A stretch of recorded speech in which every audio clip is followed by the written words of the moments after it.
toutes et à tous et bienvenue sur ce dernier résumé du tournoi féminin. Au programme aujourd'hui, les matchs de placement et la finale. On commence avec le match pour la 5e place entre l'Angleterre et la Suède.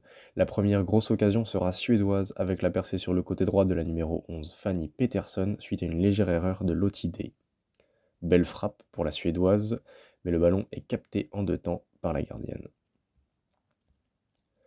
À l'heure de jeu, c'est au tour des Anglaises de passer à l'attaque avec Kairo Antoine sur le côté gauche qui laisse la défense suédoise sur le carreau. Sa frappe est repoussée juste au-dessus de la barre par Alice Olson. La solution arrive dans les dernières minutes pour les Anglaises et se nomme Kyrie Tyr Hutchins. C'est d'abord Ella Kerr qui récupère le ballon très haut et enchaîne avec une frappe sur le poteau, mais c'est sans compter sur le numéro 10 qui vient briser les espoirs suédois au deuxième poteau. L'Angleterre s'offre une 5e place dans le tournoi, la Suède, elle, est 6e.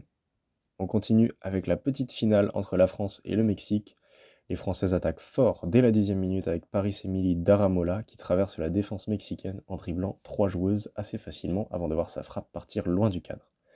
Elle est gênée dans son geste par le bon retour de la numéro 4, Belina Chavez. 30e minute et deuxième grosse situation pour les Bleus avec les bons dribbles de Maëlys Hané qui centre à ras de terre. C'est contré, mais Meïssan Zidi a bien suivi et frappe.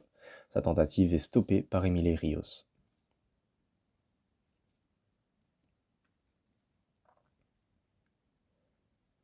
« 85e minute, c'est le moment de la libération pour les Françaises avec un geste somptueux de Léa Motika qui reprend un centre de l'extérieur du pied pour mettre le ballon dans le petit filet.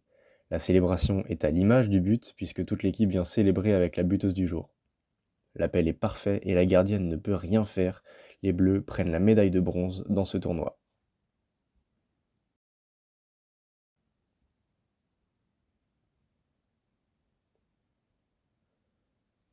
Place à la finale maintenant entre le Japon et la Chine. Les 2 nations asiatiques se sont hissées au sommet de ce mondial de Montaigu. C'est le Japon qui frappe fort d'entrée avec un corner à la 10e minute.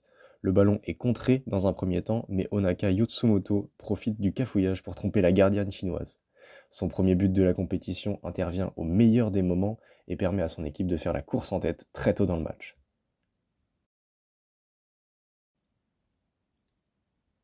Les Chinoises ne parviendront pas à recoller au score et c'est donc le Japon qui s'offre la médaille d'or dans ce mondial de Montaigu.